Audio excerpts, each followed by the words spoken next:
Hi everyone, thanks for tuning in.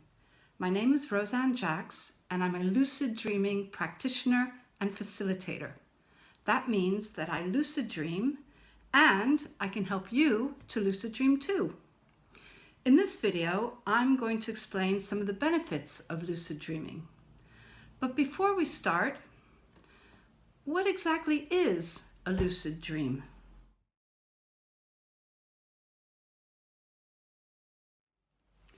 The term lucid dream is a bit misleading because it sounds like it refers to a dream that's really vivid. And while a lucid dream can be really vivid, the true definition of a lucid dream is a dream where you know you're dreaming while you're dreaming. Has that ever happened to you? That you're in a dream and all of a sudden you go, oh my gosh, this is a dream. I'm dreaming. If that has happened to you, maybe you thought it was a bit weird or interesting or maybe even a bit scary. When it first happened to me, I remember it happened spontaneously. I was in my 20s and I was at a yoga retreat all weekend, meditating and doing yoga. So I guess my mind was primed for something different.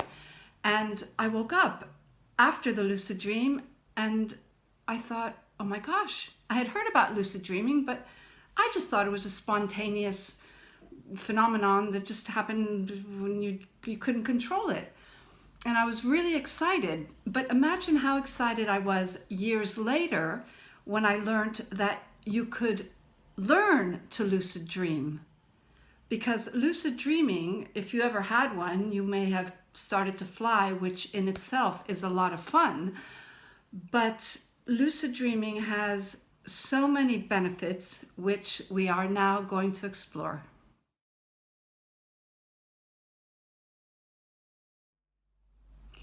The first benefit I'll explain is the increased effectiveness of using an affirmation in a lucid dream.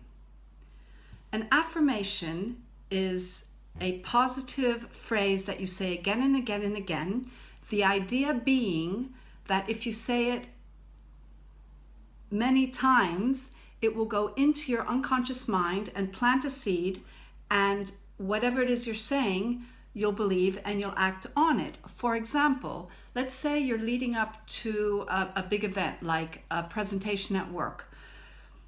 In the days leading up to it, you might say to yourself, my presentation is great, it's a great presentation, I'm going to do great, it's a great presentation, it's a great presentation. That's an affirmation. And affirmations are very effective in the waking state. They're very effective, but the problem is that when we're awake, first of all, we've got all this external noise, our daily lives, things we have to think about. Then we've got that incessant voice, that chatter in the back of your head that's always there. No, it's a rubbish presentation. It's really bad. You haven't prepared enough.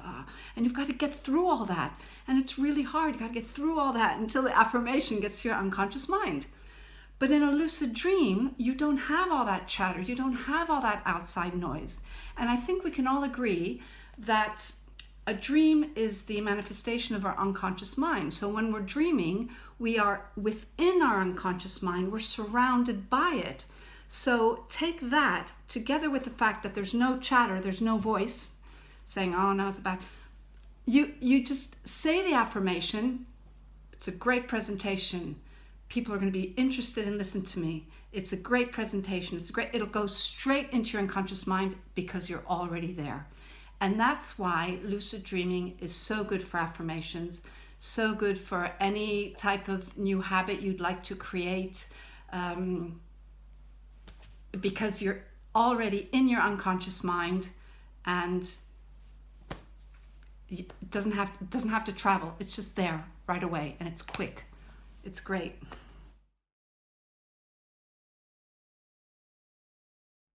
The next really cool benefit is addressing limiting beliefs. You probably know that our unconscious mind holds everything, all the information, everything we've lived, everything we've learned, everything we've heard. And especially in our formative years when we were young, we may have gotten messages. Well, we've gotten messages from our family, from our culture, which sort of program our minds to tell us how society works, how our family works. And most of these messages created beliefs which were helpful to us and which helped us to live in society. But some of these messages weren't so helpful, and they could have led to you having a limiting belief. So, for example, when I was very small, I had an issue. I thought I was fat. I wasn't, but I thought I was. But I really wanted a pair of jeans. All the cool kids were wearing the jeans. I want a pair of jeans. But somewhere in my mind, I thought, oh, maybe, I'm too fat to wear jeans. I wasn't, but when you're little, you have these ideas. So my mother took me to a store, and I was trying on this pair of jeans. I was so excited. I must have been about 11 or 12. I was trying on the pair of jeans, and my mother said, no, they're not going to fit. No, they're not going to fit her. She said to the sales lady, which was very embarrassing, no, they're not going to fit her. They're not going to fit her. Take them off. Roseanne, take them off. They're not going to fit you. They're not going to fit you.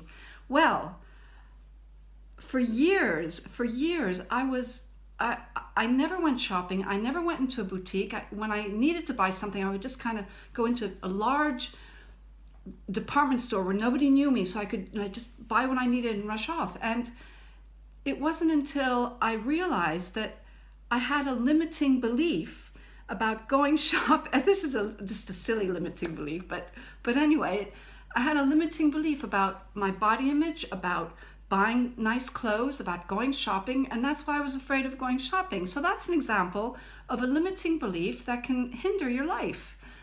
So there are many ways of discovering what our limiting beliefs are. We can use a lucid dream to do it. We can meditation, or just doing your own internal work, or working with a therapist. You can find out what your limiting beliefs are and how they hinder your life. And then, and this sort of ties in with the last benefit of the affirmation, one of the ways that we can address that limiting belief is by saying an affirmation, creating an affirmation to address it. For example, in my case with the jeans, I may have created an affirmation, something like, I love going shopping, I love buying new clothes, something like that. And then you say it in your lucid dream, and that's one of the ways that we can address limiting beliefs in lucid dreaming.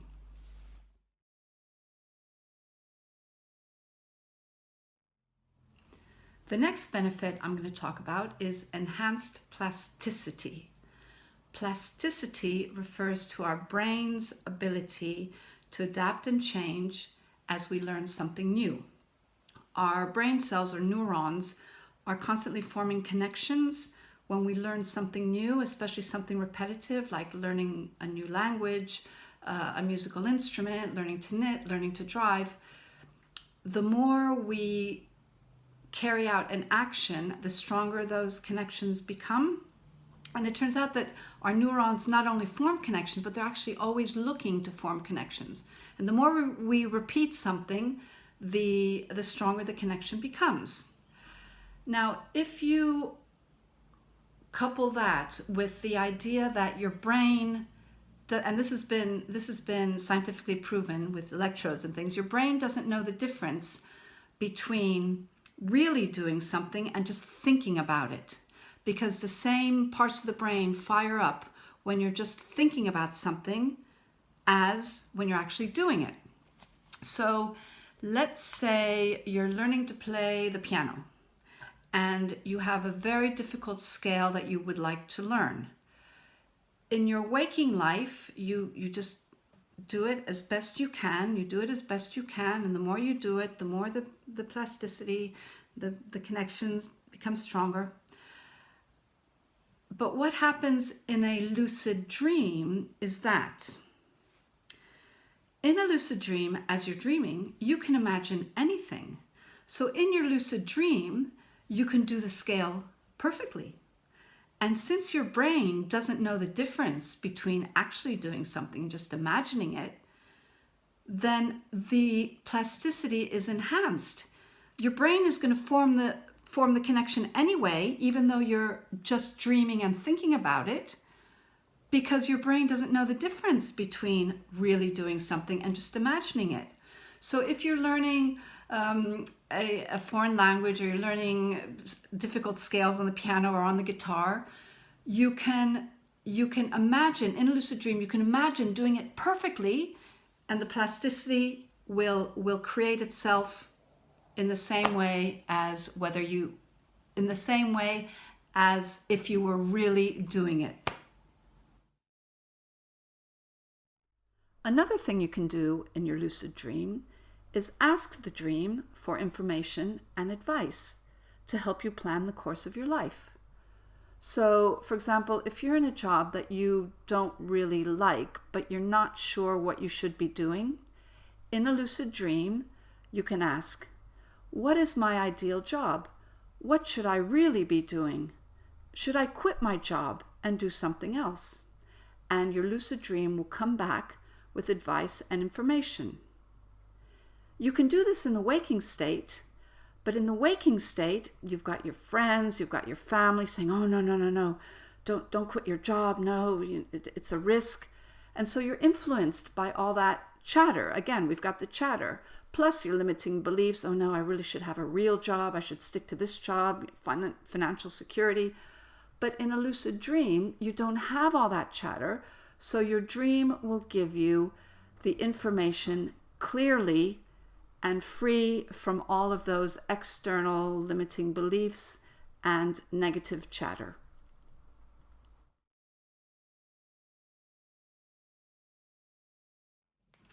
Now I come to shadow integration. Maybe you've heard about shadow work and about getting to know our shadow, our dark side, and getting to know it and finding out more about ourselves. So you can meet your shadow in a lucid dream and see what it has to say to you and learn more about yourself that way. But did you know that apart from a dark shadow, we also have a golden shadow, what we call a golden shadow? So in the same way that a dark shadow, or your dark shadow, are all those negative things about you that you don't want anyone to know about, a golden shadow are all of those positive things about you that for some reason you're afraid of showing. So for example, let's say you really, really want to be a painter or a writer. For some reason you're hiding that. It could be because of what I was saying before, that when you were young, maybe your parents or your caregivers said things like, oh no, you can't be a painter, you have to get a real job. Or maybe you're afraid of ridicule. A lot of people are, we all are. Or maybe you're afraid of success. That's your golden shadow. And some people don't know what their golden shadow is because it's so hidden that they don't know. So if you'd like to know what your hidden talents are, you can do some golden shadow work and ask in a lucid dream to meet your golden shadow. So I have an interesting story about that. I had, in one of my very early lucid dreams, I dreamt that I saw this, I became lucid, and I dreamt that I saw this kind of, she looked, well, I didn't know it was a girl, I didn't know it was a woman, but it was like a turtle. It was like a sinister looking. And apparently when you meet your dark shadow, or you have a nightmare, you have to embrace it.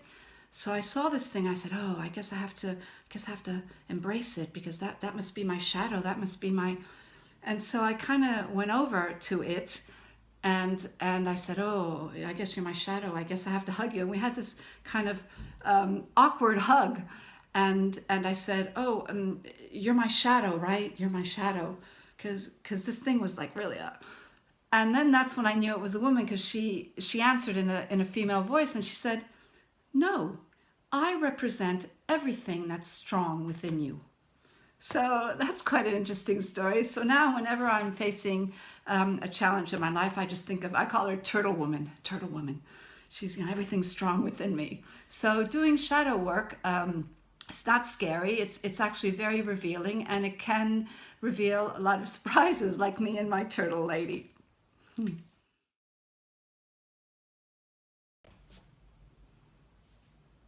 Another benefit of lucid dreaming is healing trauma. Lucid dreaming can be used as a complement to heal trauma. Now, in my lucid dreaming workshops, I don't deal with deep trauma, but you can use lucid dreaming as a complement. If you have had serious trauma in your life, you can complement any therapy or any advice that you've been given by a professional, and enhance that through a lucid dream. Once you learn a little bit about lucid dreaming and how affirmations work, etc., then you'll be able to see, if you're interested in this benefit, you'll be able to see how to use lucid dreaming to address and eventually heal trauma. And finally, if you're into mindfulness, then you'll love the techniques that I teach to help you become lucid at night. These techniques keep you in the moment because you're concentrating on the technique, but at the same time, they don't interfere with your daily obligations. And being in the moment means that you stop overthinking, which in turn means that stress and anxiety are reduced. All this effectively enhances your mindfulness practice and gives you control over your own mind.